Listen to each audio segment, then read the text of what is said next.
这事儿啊，还没完，后面还有。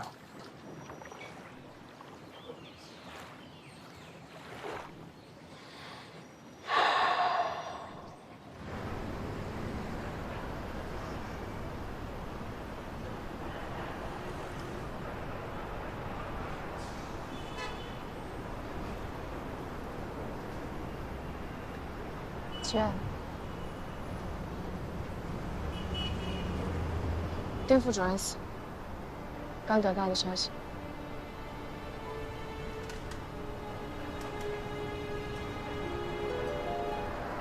唉，看来啊，我这个忘恩负义这个恶名算背上了。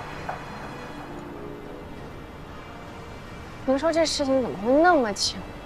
一件接着一件，一件接着一件，就像电视连续剧似的。是，这个世界啊，就有这么巧的事情。要不怎么说无巧不成书呢？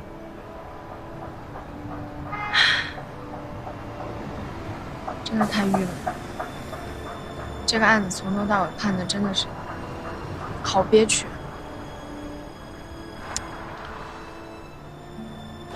事情既然已经出现了，躲是躲不掉的，一定要正视它，面对它。轩，我觉得灵堂你还是别去了，反正有张副院长替大家一起去呢。我觉得你要是去的话，去还是要去的，当面跟人解释解释，看看误会啊到底在哪里。没做亏心事，怕什么？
你看那每一扇窗户，每一辆车，还有每个街灯，都在讲述他们自己的故事。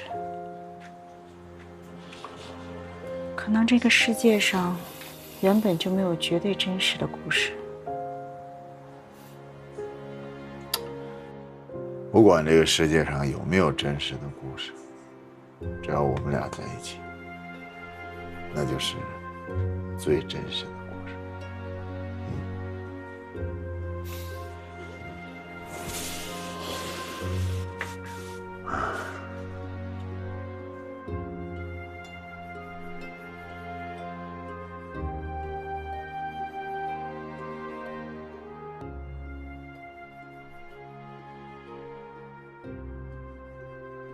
怎么还没睡啊？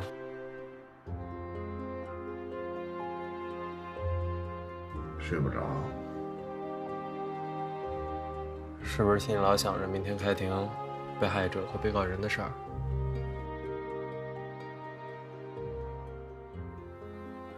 刚才做了个梦，往那解了。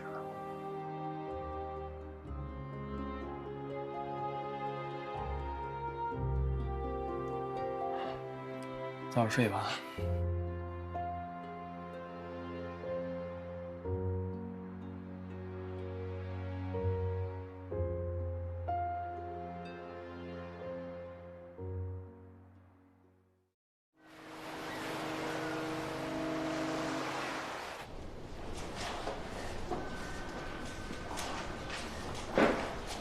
姐啊，我刚才打听了，殡仪馆那边正在布置灵堂，我想等布置好了咱们再去。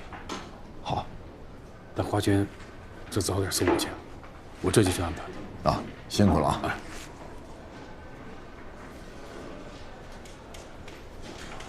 婷啊，你死得太冤了！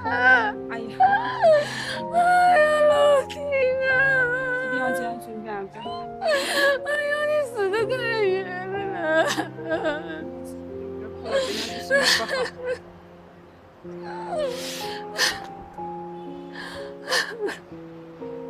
我是中院的张元静，节哀啊！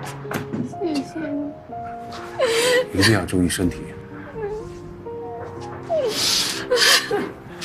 江大姐，对不起啊，不知道事情能发展成这样，你一定要注意身体啊。没事。对不起，我也是中院的，我叫齐航。齐恒，你还我命来还我命！哎呀，大姐，老弟能遇爱老弟都是你逼死的。大姐，你是不是大姐？好，注意点，混蛋！干什么？干什么？人都给死了，你动手啊！别动手！别动手！马上给我滚！滚！好，走！别动手！松手！快走！我打算去坐牢！我要打死你！快走吧你！我跟他解释什么？你解释但是我得解释。你别犟了，赶快走！坐牢！我告诉你，我要打死你！我留下来跟他们解释好不好？你赶快走。走！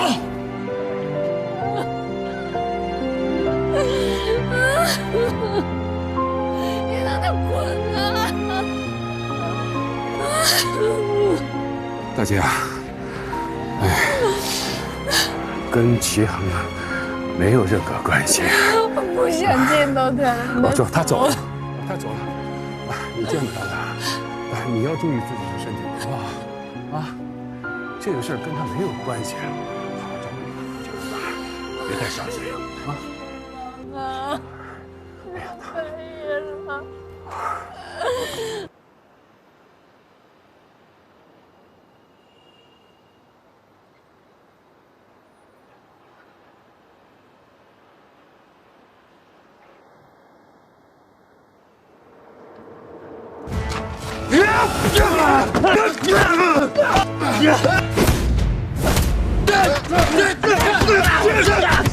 哎，干嘛呢你们？你们怎么打人啊？你们别打了，再打我报警了！我报警了！走！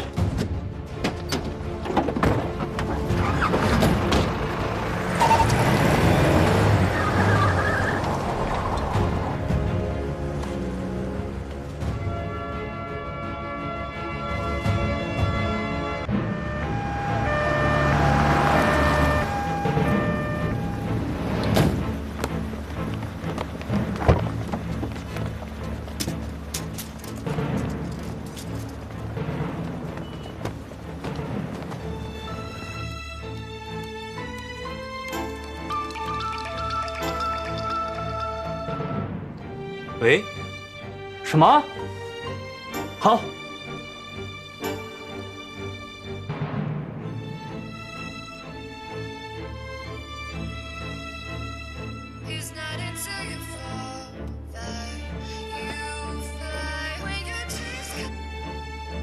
喂，古伦，喂，马姐，出事了。你等着我。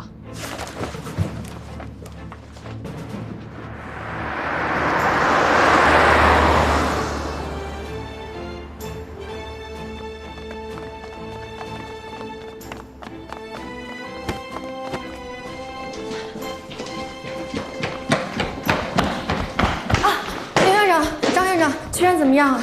我要见齐航。你们先别着急，齐院长正在检查啊，你们先坐那儿等一会儿。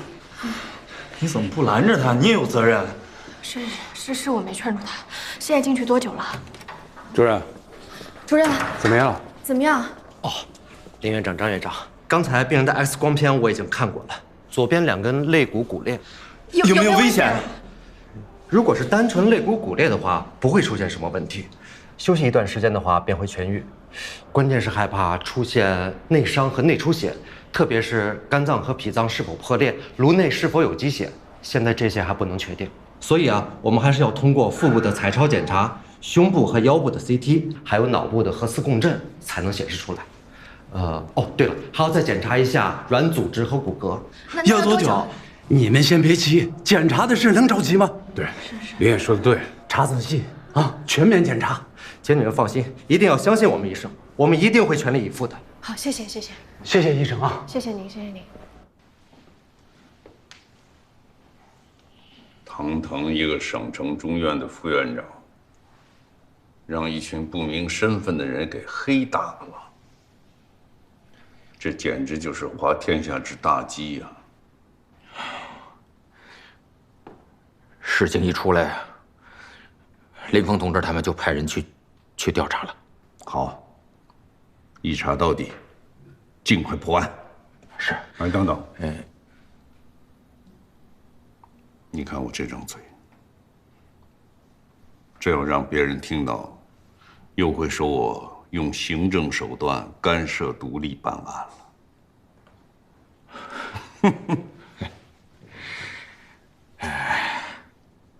其实啊，齐恒同志他依法办案是没错的，可是这里边也有个岔子。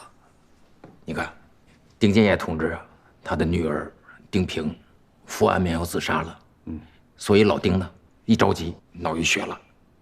其实啊，公安和法院把工作做得细一点，耐心一点，丁平他就不会服药了。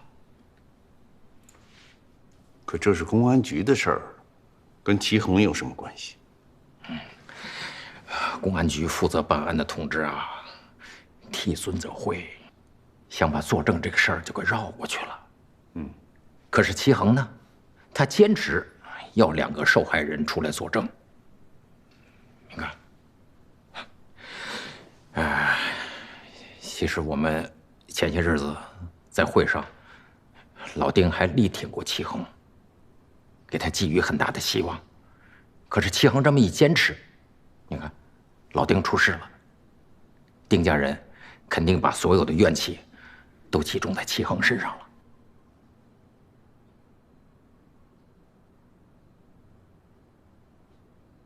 过2天，咱们抽空去医院看看齐恒同志。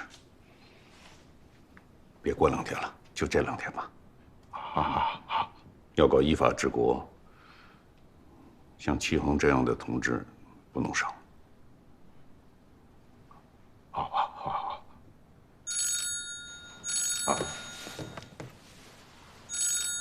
林峰同志，林峰同志，我正在向吴书记汇报呢。那好，请吴书记一块儿听。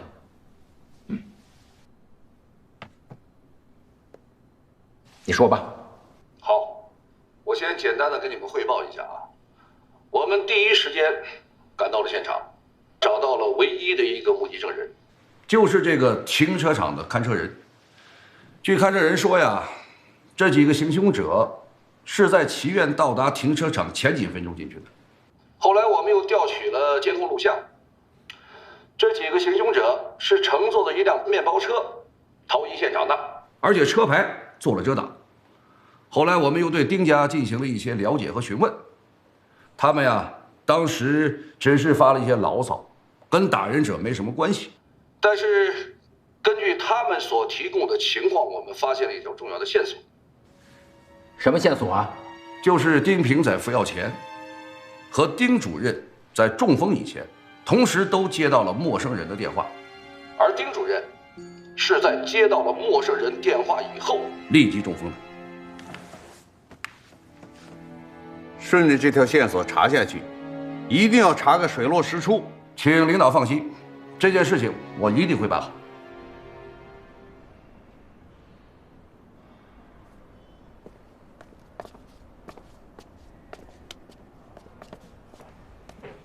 杨院养病还没好，这齐院又……爷，你一个人抓走，担子都落在你一个人身上，好好照顾自己的身体。要我说，这就是报复，赤裸裸的报复。你先消消气儿，齐院会好起来的。你们瞎飘了什么？啊？忘了自己是法官了？这脑子里时刻得有法律意识。在事情没有调查清楚之前，谁也不许往下结论。岳远，我觉得马克松说的对，肯定是有人故意要这样。别这么说，要相信公安，人家正在连夜工作呢。小二，你过来一下。林儿，交给你项任务，你和法警支队派人24小时在医院值守，寸步不离。齐院要是在医院有任何意外，我拿你试问。是。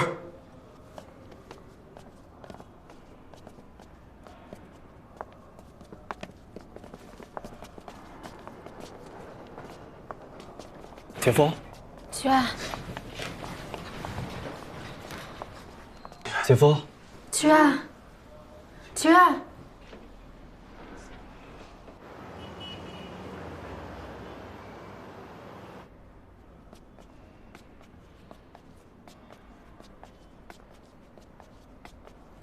你现在所有的动作都要放缓啊，不可以有大动。有任何事情的话，你可以跟我和顾云说。是啊。你这次可以算是福大命大，虽然说摘了一个脾脏，还好那个手车人看到以后及时叫出来，不然你这条命就没有了。他们才没有想要他的命，要不然就用刀了，哪只用拳头啊？你呀，真聪明，分析的正确啊，以后可以接我班啊。除了手游开发，我什么都不感兴趣。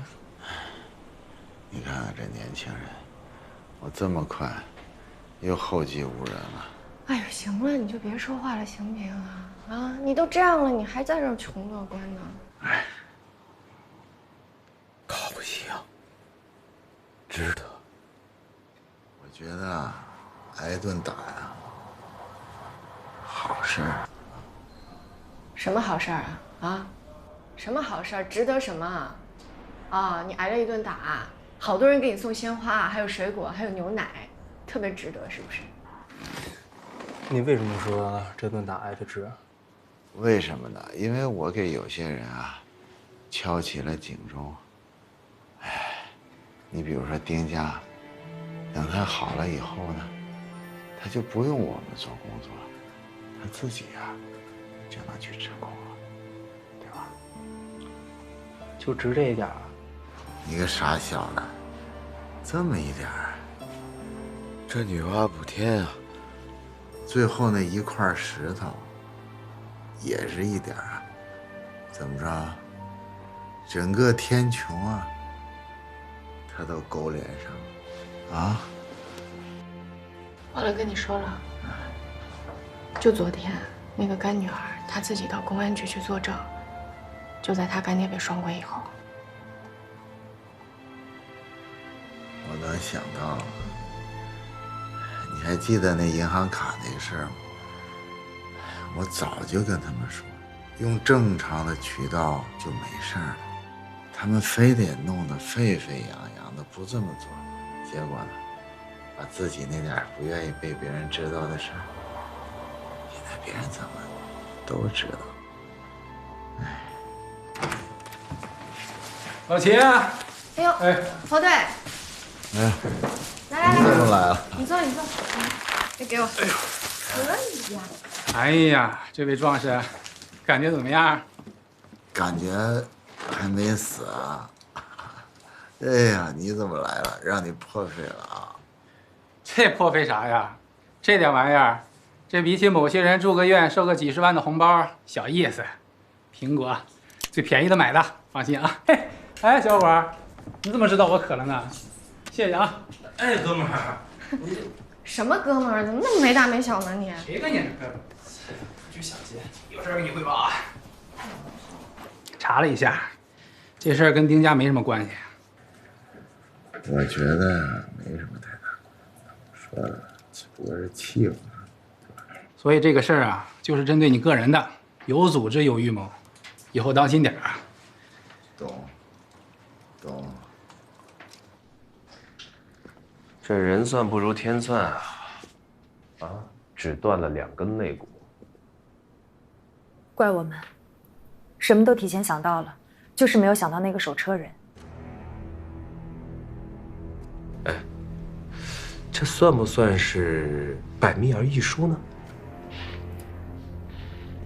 哦，对了，公安局的向科长说，局里从通讯部门那里把那2次电话录音给调出来了。调呗，他们永远找不到那2张电话卡，也永远找不到这2个打电话的人。是的，早就安排他们去东莞了。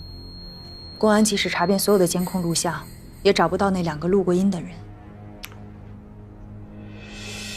我是在想啊，我们是不是不该用同一伙人来办这事儿？是我考虑不周。不，各有利弊吧。啊，各有利弊。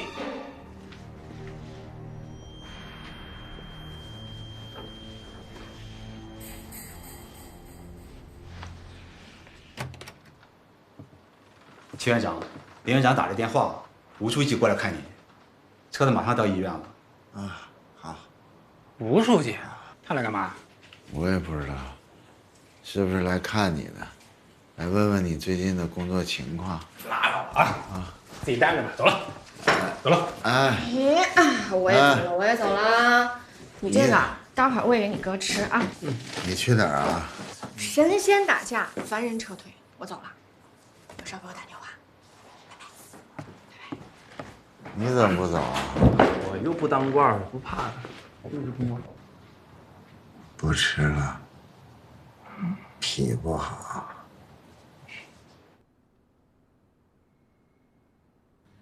好，我知道了。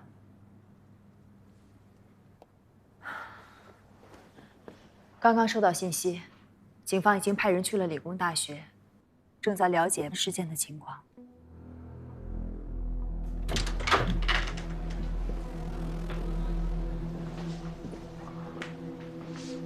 金堂同志，你们找我？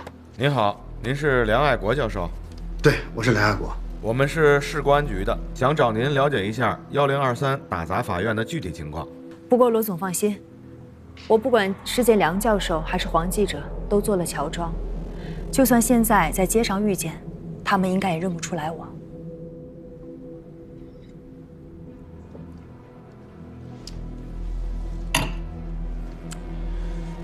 让他们尽管查呗，这倒无所谓。我担心的不是这件事情。你看看啊，那天闹得挺厉害的，砸车的时候啊，为什么不戴个帽子遮一遮呀？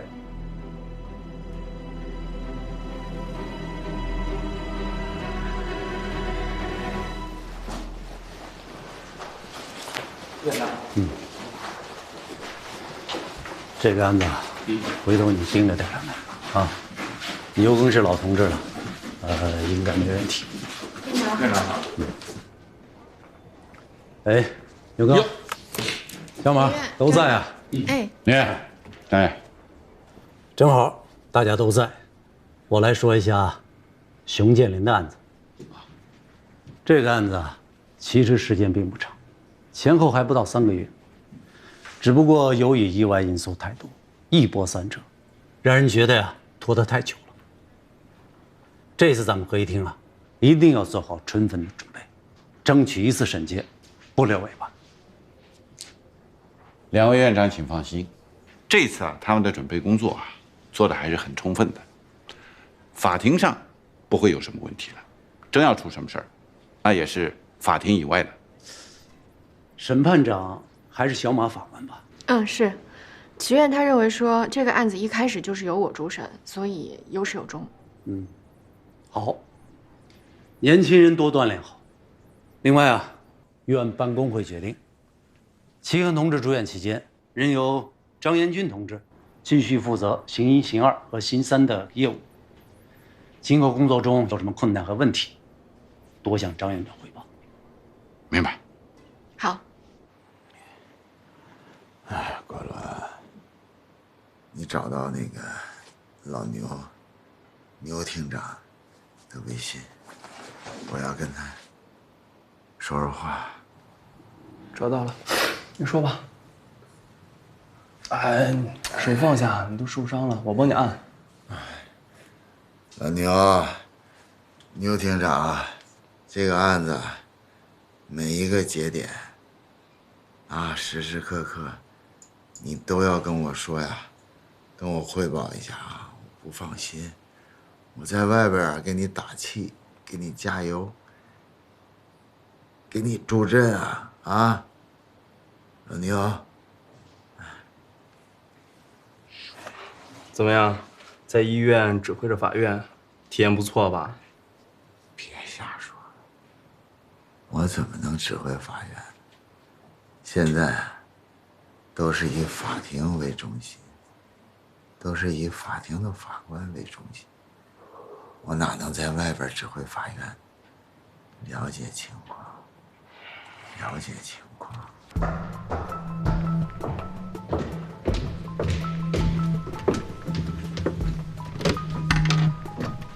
全体坐下。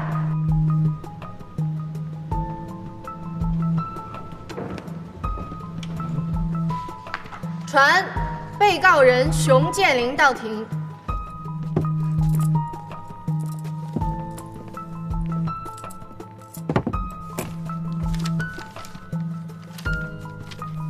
不同的条件是会得出不同的结果的。我们受公安机关的委托，对熊建林的力量进行了测试。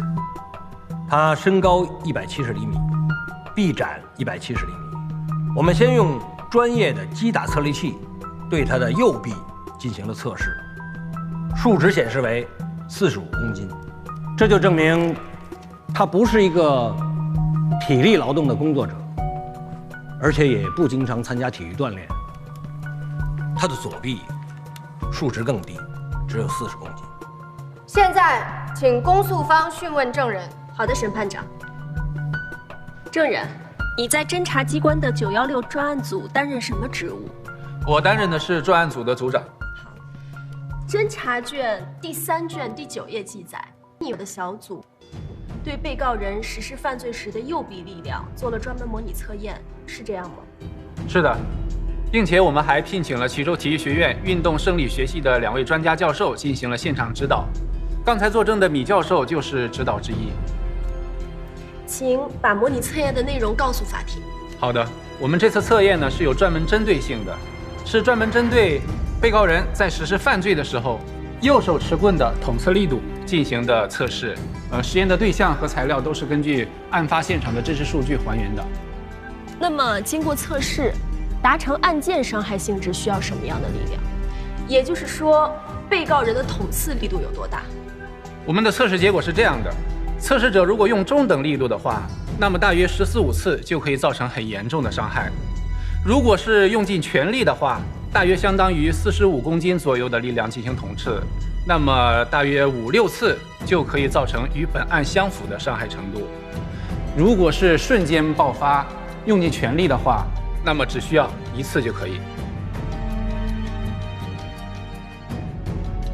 请证人就被害人受伤害情况回答我的提问。腹腔部位在什么情况下会发生撕裂？受到钝器或者锐器在很大的外力下猛烈作用时。如果是正常的生活，会有这种深度的撕裂伤和戳击伤吗？那这就有点天方夜谭了。反正就我工作23年的经验范围内，从来没有碰到这种事。那么，在被害人曲小燕的尸检过程中，证人也在现场吧？是的，作为公安局法医鉴定中心聘请的专业顾问，我有时也应邀参加与性侵案相关的法医工作。那请证人描述一下受害人曲小燕被侵害后身体部位的损害情况。这个我想在鉴定报告里都有详细的记载吧？是的，但还是请你再向法庭介绍一次。好的，曲小燕的伤情如下：在尸检时发现，受侵害部位的组织有显著的撕裂伤和戳击伤，致命部位及腹腔的表层皮肤组织和内部腹膜组织也完全严重撕裂，腹腔深部的肌肉和神经纤维断裂，特别是后壁1/2处的大动脉几乎全部断裂，导致大出血，引致休克死亡。也就是说，使用这根树枝捅刺的人使出了全身的力气。我不知道还有什么力气能比这样的破坏后果还大。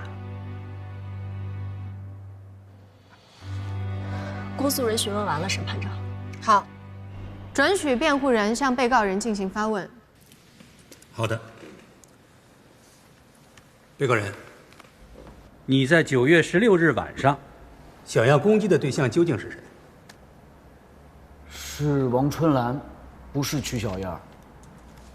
既然那晚上你想要攻击的是王春兰，你是非常仇恨王春兰吗？想要置王春兰于死地吗？没有，我不仇恨王春兰，也不想置她于死地，因为我觉得，怎么说，就是她在我心中就像是女神，我只是想和她就是发生性关系。另一个问题，你为什么要在那晚对被害人曲小燕实施伤害？因为她那天突然踢疼了我，疼得我连气都喘不过来。就反正就是一下懵了吧。我现在就可能就是想当时要报复她，就那么对她了。你是不是早就想伤害被害人曲小燕？没有，从来没有过，因为我都不认识她。那是一时激怒才报复的。对，是这样的。反对，辩护人这是启发式提问。反对有效。辩护人，请你注意一下你的讯问方式。好的，审判长。最后一个问题，你就不知道使用那根树棍会把被害人捅死吗？不知道，如果我要知道的话，我肯定不会那么做。我觉得我当时以为就那么做了，他最多就是流点血。这样。审判长，辩护人问完了。好。作为一名法律援助律师，我的职责就是保护被告人在法庭内外的一切合法权益不受侵害，依法对被告人的行为进行辩护。众所周知的原因，我市的916杀人案，从案发调查到开庭审理，几经波折，已经越来越成为网络上的热门话题，其影响力甚至波及全国。当时辩护人也认为，被告人的作案手段十分恶劣，简直是十恶不赦的魔鬼。然而，通过对所有材料的阅读，与被告人的交谈，特别是通过庭审中对被告人的讯问，逐渐改变了我对被告人原有的认识。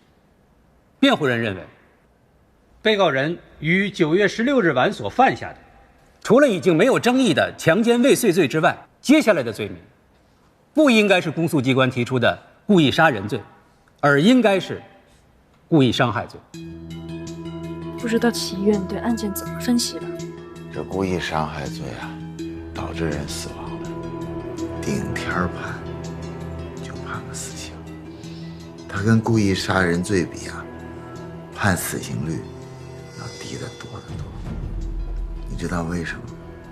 这就是这个行为人他犯罪的目的是伤害而不是杀人。那也不能他说什么就是什么呀，最后还是交给法庭来判啊。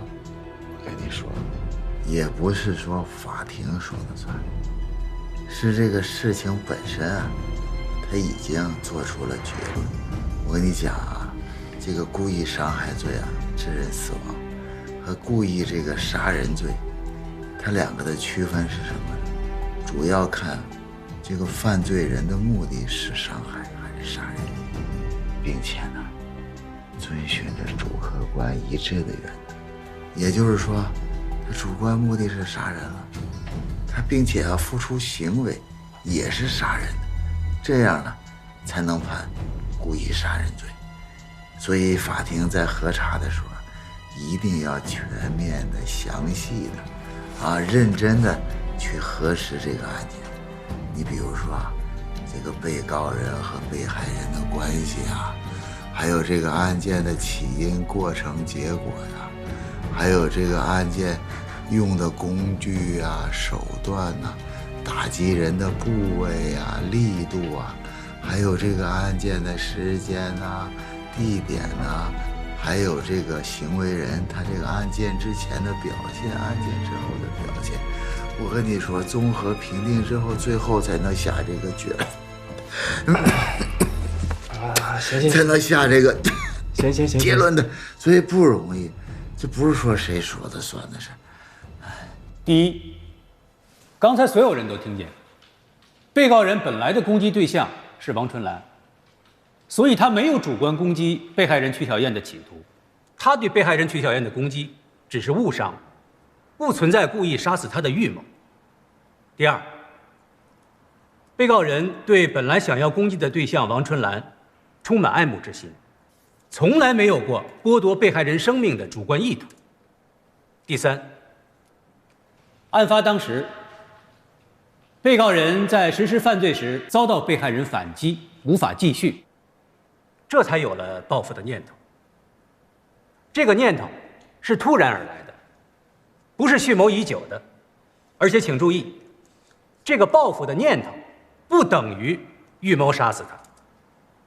第四，由于被告人缺乏生理解剖方面的专业知识，主观认为树枝不至于对被害人构成生命威胁，所以才做出侵害行为。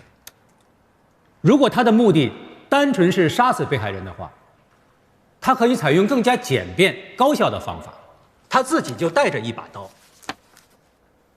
虽然他说这把刀从来没有使用过，只是作为威胁吓唬被害人所用，而这一点也在检查被害人的伤害部位和凶器上的生物检材时得到了证明。综上4条所述，被告人的作案行为完全符合刑法上定义的故意伤害罪，因此，辩护人不认同公诉机关提出的故意杀人罪。好，下面由公诉人发表意见。公诉人不赞同辩护人的辩护观点。第一，从作案心理上分析，被告人在对被害人实施性侵犯时，遭到被害人无意识的强烈反抗，导致强奸未遂，于是立刻心生怨怒，并马上对被害人实施惨无人道的报复。这种报复很难说不存在置被害人于死地的心理，应当属于复仇型杀人。第二，专家出庭证明，被害人身体损伤的程度令人发指，不可能是一次捅刺造成的。如果说一次还可以认为被告人的目的是伤害被害人，那么多次捅刺的目的只有可能是杀死被害人一条。第三，侦查机关做的专业测力结果也证明，被告人实施不法侵害时使出了全身力气，根本看不到有手下留情的意识。如果只是想伤害一下，为何要下这么重的手？综上所述，被告人的行为完全构成了故意杀人，恳请法庭以故意杀人罪给被告人定罪。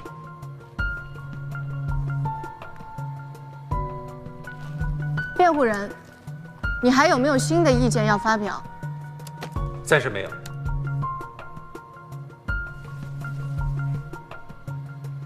可以。他们好像要长期都没发。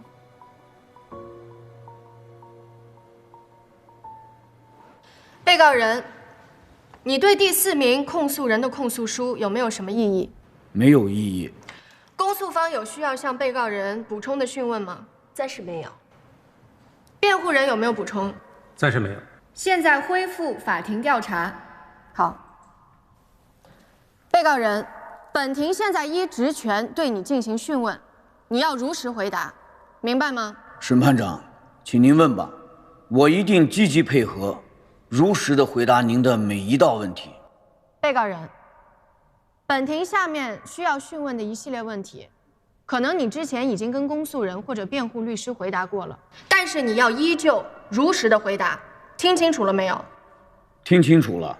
你曾经向警方供诉，只要被害人给了你钱，你就会将照片删除，这是为什么？因为我不想让这些事情以后被人发现。但是你在杀害被害人曲小燕之后，你还是保留着王春兰的照片，并没有删，这是为什么？她是一个例外，因为我非常喜欢她，我觉得她很漂亮，而且又年轻，皮肤又白，身材又好，在我的心中，她就像是女神，所以我不舍得删她的照片。